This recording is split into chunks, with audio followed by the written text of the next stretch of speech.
Question number 1. Suppose a system has 12 instances of some resources with n processes competing for that resource. Each process may require 4 instances of the resource. The maximum value of n for which the system never enters into deadlock. So यदि हम लोग यहाँ पर देखें तो ये question operating system से लिया गया है। सबसे पहली चीज हमें यहाँ पर n की वैल्यू फाइंड आउट करनी है। n means number of process. तो 4 ऑप्शंस हमको दिए गए हैं। आखिर हमें ये बताना है कि यदि हमारे पास में 12 इंस्टांसेस हैं तो हम लोग यहाँ पर 12 इंस्टांसेस कुछ इस तरीके से पुट कर देते हैं। ये 12 इंस्टांसेस हैं। अब यहाँ पर क्या बोला गया है, ईच प्रोसेस में रिक्वायर 4 इंस्टांसेस। ओके, तो हम 4 के सेट यहाँ पर बना लेते हैं। अब एक प्रोसेस को हमने 1 2 3 4 वाला सेट दे दिया, अनदर प्रोसेस को 5 6 7 8 वाला सेट दे दिया और थर्ड प्रोसेस को 9 10 11 12 वाला सेट दे दिया। तो यदि हम लोग देखें, यदि हम हर प्रोसेस को 4 इंस्टांस देंगे तो मैक्सिमम 3 प्रोसेसेस ही इन 12 इंस्टांसेस को यूज कर पाएगी। डेट मीन्स अगर हम n की वैल्यू देखें तो आंसर हमें यहाँ पे क्या मिलेगा 3, यानी मैक्सिमम 3 प्रोसेस सिस्टम में होना चाहिए ताकि सिस्टम में डेडलॉक नहीं आए। Question number 2. To overcome the difficulties in readers writers problem. इस प्रॉब्लम कुछ इस तरीके से हम समझते हैं। फॉर एग्जाम्पल हमारे पास में एक डेटा है। यदि हम इस डेटा पे देखें तो रीड ऑपरेशन हो सकता है या फिर राइट ऑपरेशन हो सकता है। Read operation means just user data को एक्सेस कर सकता है, उसको ओपन कर सकता है, उसमें चेंजेस नहीं कर सकता। अगर राइट ऑपरेशन की बात करें तो डेटा के अंदर चेंजेस भी किए जा सकते हैं। सेम थिंग यहाँ पर भी है रीडर्स और राइटर्स प्रॉब्लम के अंदर। So which of the following statements is obligate true? Writers are given exclusive access to shared objects. Readers are given exclusive access to shared objects. Both readers and writers are given exclusive access to shared object. अब यदि हम लोग यहाँ पर देखें, जैसा कि अभी हमने देखा, ओके, राइटर्स को एक्सक्लूसिव एक्सेस की जरूरत पड़ती है बिकॉज ये मॉडिफिकेशन कर सकता है, लेकिन रीडर्स डेटा में मॉडिफिकेशन नहीं कर सकता, तो रीडर्स को जरूरत ही नहीं है। ओके, यानी सिर्फ राइटर्स को जरूरत है। तो ऑप्शन सेकेंड और थर्ड दोनों की जरूरत नहीं है।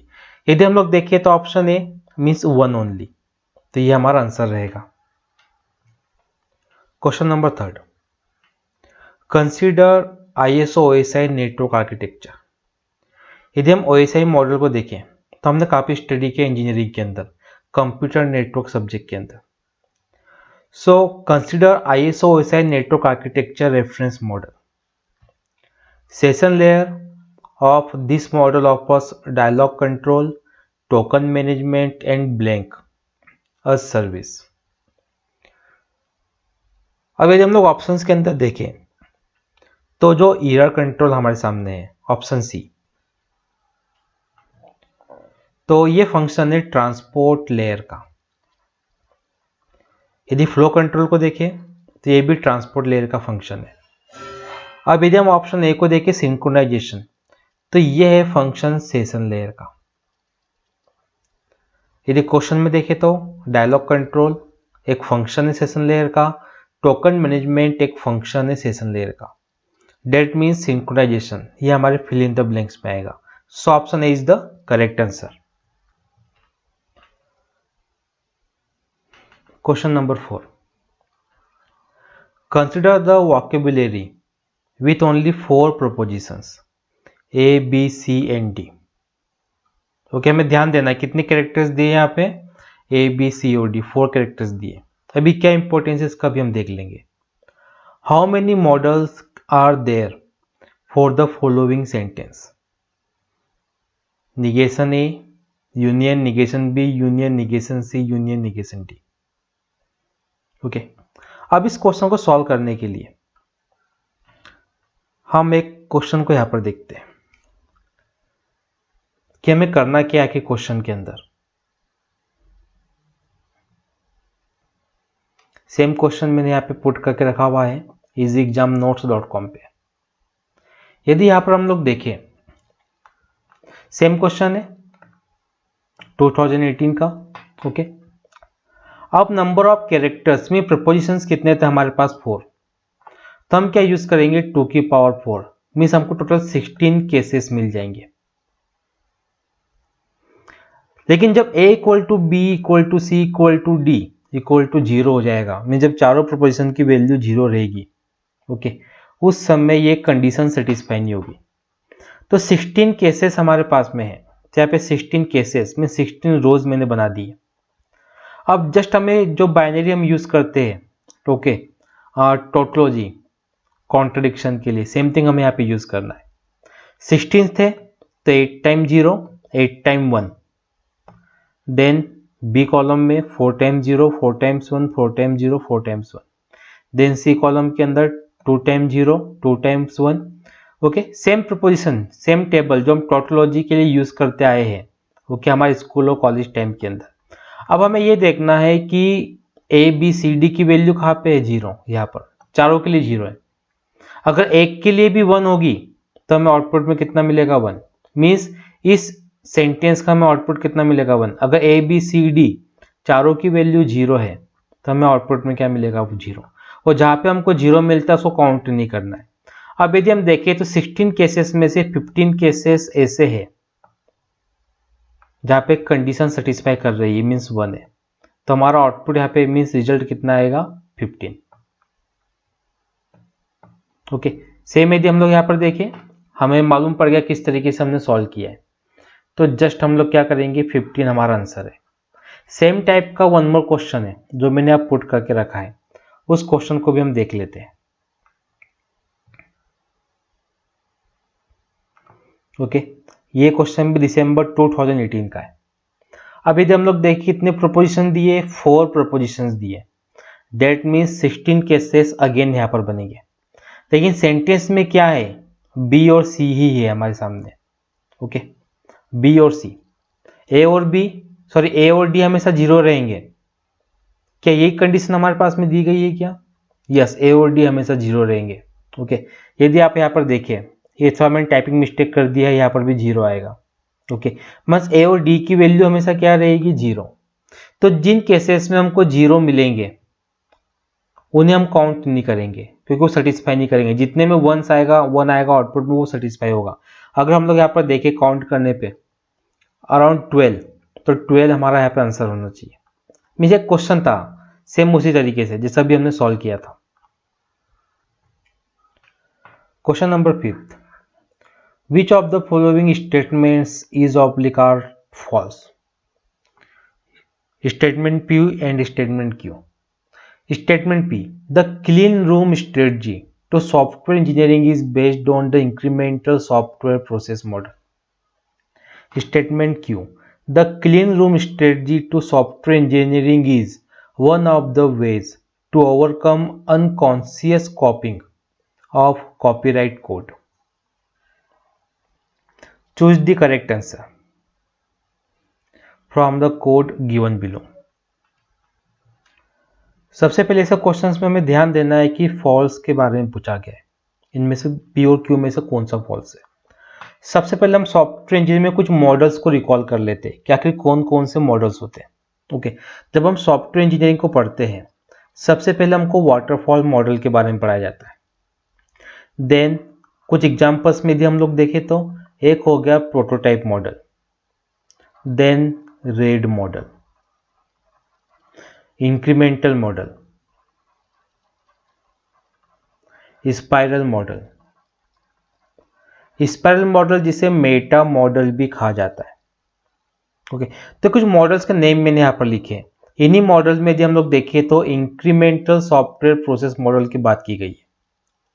अब क्वेश्चन ये उठता है कि आखिर क्लीन रूम स्ट्रेटजी एक्चुअली है क्या? Clean room strategy, okay, clean room strategy ये बोलती है कि एरर ही आने मत दो। ओके, मींस डेवलपमेंट के अंदर डिफेक्ट आने ही मत दो। डिफेक्ट आने के बाद उसको रिमूव करना, इस स्ट्रेटजी को फॉलो नहीं किया जाता, बल्कि डिफेक्ट को आने से रोका जाता है। इस स्ट्रेटजी को फॉलो किया जाता है क्लीन रूम स्ट्रेटजी के अंदर। सो यदि हम P के अंदर देखें स्टेटमेंट P में, ओके, सो ये स्टेटमेंट ट्रू है। अगर Q में देखें the clean room strategy overcome unconscious कॉपिंग, okay, ये भी ट्रू है। यानी दोनों ही ट्रू है, कोई भी फॉल्स नहीं है। तो सिंपल हमारा आंसर क्या रहेगा? A, neither P and neither Q both are true. Question number 6, suppose P, Q and R are cooperating processes satisfying mutual exclusion condition. Then if the process Q is executing in the critical section, then सबसे पहले हम समझ लेते हैं कि आके critical section means क्या होता है। ओके, फॉर एग्जाम्पल एक एरिया हमारे पास में है, इस एरिया के अंदर एक वेरिएबल रखा हुआ है और ये वेरिएबल कैसा है? शेयर्ड, मीन्स शेयर्ड वेरिएबल यहाँ पे रखा हुआ है जिसको P, Q और R तीनों ही प्रोसेस शेयर कर सकती है। और जिस एरिया में रखा गया है, okay, this is nothing but a code segment, just एक प्रोग्राम का पार्ट है। अब इसी एरिया को मीन्स इसी कोड सेगमेंट को कहा जाता है क्रिटिकल सेक्शन, जहां पर शेयर्ड वेरिएबल को रखा हुआ है। अब म्यूचुअल एक्सक्लूजन कंडीशन मीन्स क्या? According to this condition, same time पे at a given time more than one process critical section में एग्जिस्ट नहीं कर सकती। मीन्स अगर P यहां पर है तो Q और R क्रिटिकल सेक्शन में नहीं होगा। अगर Q क्रिटिकल सेक्शन में है तो P और R क्रिटिकल सेक्शन में नहीं होगा, और अगर R क्रिटिकल सेक्शन में है तो P और Q क्रिटिकल सेक्शन में नहीं होगा। मीन्स सेम टाइम पे एक ही प्रोसेस रहेगी। अब हम 4 ऑप्शंस को देखते हैं। Option number 1, P executes in critical section. हमें क्या दिया गया है कि क्रिटिकल सेक्शन में अभी Q एग्जीक्यूट हो रहा है, that means P critical section में नहीं हो सकता। R executes in critical section, अगर Q क्रिटिकल सेक्शन में है तो R भी नहीं हो सकता। Neither P nor R executes in the critical section, तो ये ट्रू है क्योंकि Q यहां पर एग्जीक्यूट हो रहा है तो P और R बिल्कुल नहीं होगा। Both P and R executes in critical section, तो ये भी रॉन्ग है। That means option C is the correct answer. Question number 7, consider the following set of processes and the length of CPU burst time given in milliseconds। एक table हमारे सामने है, okay, 4 process यहाँ पर दी गई है और इनके सामने दिया है CPU burst time. Burst time बोल सकते हैं, हो सकता है कि एग्जाम में आपको एग्जीक्यूशन टाइम करके भी लिखा हुआ मिले, ओके, दोनों का मीनिंग सेम ही होता है। Assume that processes being scheduled with round robin scheduling algorithm with time quantum 4 millisecond, then the waiting time for P4 is। ये क्वेश्चन ऑपरेटिंग सिस्टम से। यदि हम लोग देखें तो CPU शेड्यूलिंग पे क्वेश्चन किया गया है, जैसे यहाँ पे राउंड रोबिन का यूज करने के लिए कहा गया है। और क्या हो सकता है? हो सकता है कि यहाँ पर FCFS आ जाए, CPU शेड्यूलिंग एल्गोरिथम। हो सकता है कि यहाँ पर SRTF आ जाए, शॉर्टेस्ट रिमेनिंग टाइम फर्स्ट, या फिर शॉर्टेस्ट जॉब फर्स्ट। हो सकता है कि यहाँ पे प्रायोरिटी वर्ड का यूज किया जाए या फिर नॉन प्रायोरिटी वर्ड का यूज किया जाए। ओके, मीन्स ये कुछ CPU शेड्यूलिंग एल्गोरिथम है, इनका यूज करने के लिए भी क्वेश्चन में आ सकता है। अभी तो हमको राउंड रोबिन का यूज करना है जिसके अंदर क्वांटम भी यूज किया गया है। क्वांटम में 4 मिलीसेकंड। राउंड रोबिन में क्वांटम क्या बोलता है कि जो प्रोसेस है वो 4 मिलीसेकंड चलेगी, फिर वेट में आ जाएगी, फिर 4 मिलीसेकंड चलेगी, फिर वेट में आ जाएगी। यानी हर प्रोसेस को 4 मिलीसेकंड चलने का टाइम मिलेगा, देन वापस प्रोसेस का चली जाएगी वेट के अंदर। ओके, अभी हमको राउंड रोबिन का यूज करना है, यूज करके देख लेते हैं। तो जब भी कभी CPU शेड्यूलिंग क्वेश्चन आता है एग्जाम में, सबसे इंपॉर्टेंट चीज होती है यहाँ पर गैंट चार्ट या फिर जाइंट चार्ट, जो भी वर्ड यूज करना चाहे, ठीक, इस चार्ट की हमको जरूरत पड़ती है। तो मैं राउंड रोबिन का यूज करता हूं, एक चार्ट में यहाँ पर बना लेता हूं कुछ इस तरीके से। ओके, हमको ये नहीं दिया है कि कौन सी प्रोसेस सीपीयू में कब आई है, मीन्स अराइवल टाइम की बात कर रहा हूं मैं। तो हम क्या करेंगे, जिस तरीके से हमको टेबल में दिया है ओके ऊपर से नीचे, वैसे ही हम प्रोसेस का अराइवल मान के चलेंगे। सबसे पहले P1 है जिसको 5 मिलीसेकंड चलना है, लेकिन राउंड रॉबिन के क्वांटम के अकॉर्डिंग P1 यहाँ पर कितना चलेगी, ओनली 4 मिलीसेकंड। उसके बाद वेट में चली जाएगी। P1 4 चल चुकी है, P1 का रिमेनिंग कितना है 1।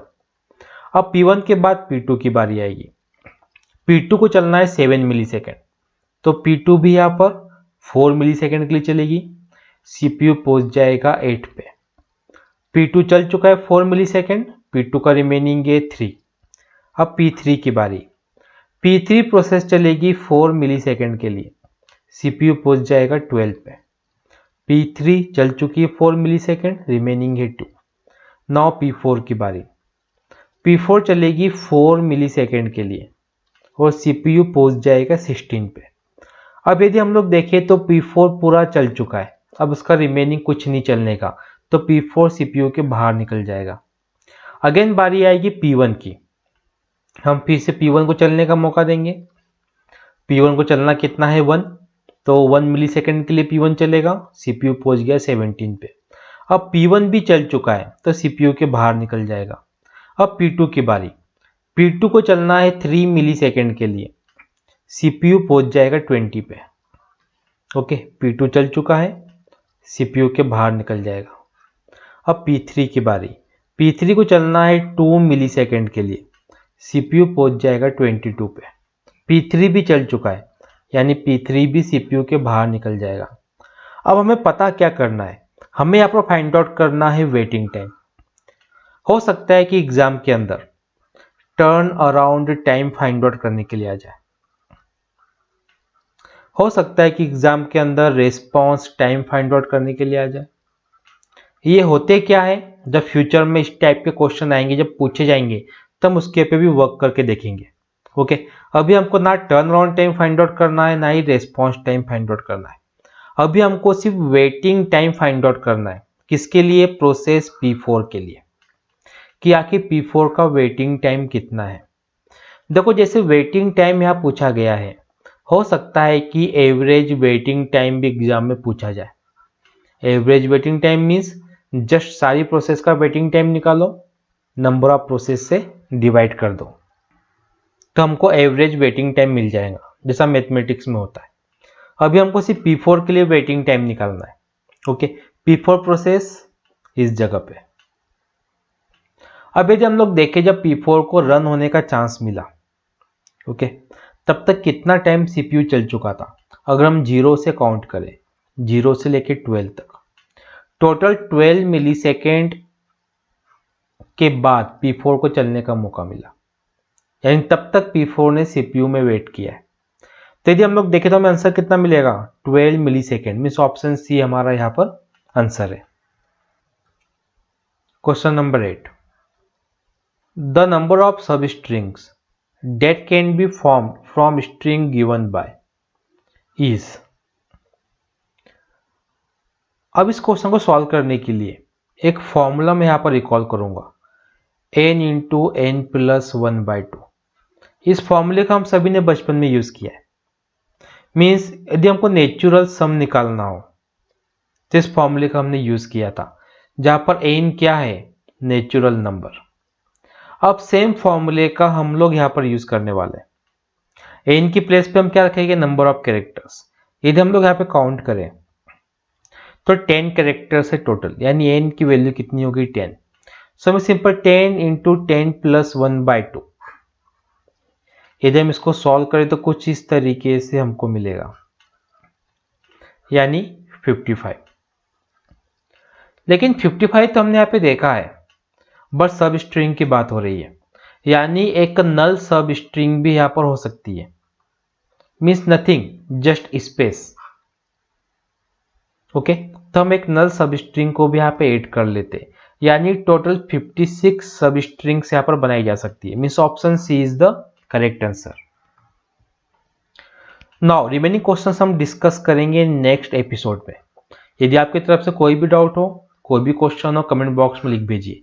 नेक्स्ट एपिसोड में आपके डाउट को क्वेश्चन को सॉल्व करने की पूरी कोशिश करेंगे। Thank you for watching.